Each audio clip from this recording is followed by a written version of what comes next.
a little isolated exposure. We're back in 8K now, which means I gotta stitch it the hard way, because the Insta360 software is not really that good when it comes to stitching. But we're in isolated exposure now, so, and there's a cloud, so there's not going to be too much difference from the light.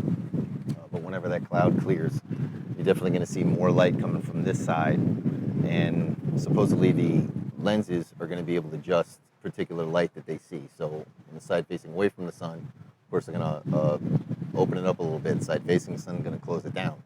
And then, of course, later we can balance that out, or at least that's what we hope. And we want to keep it simple because we're taking video footage.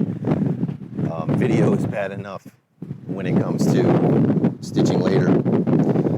Video is bad enough when you're producing later with all the amount of data. Then taking the fact that it's almost like you're running, if you are running 6 cameras at once, as opposed to just one, and taking almost the same amount of footage. So that's why I'm keeping these videos at just a minute, just so I can play with them.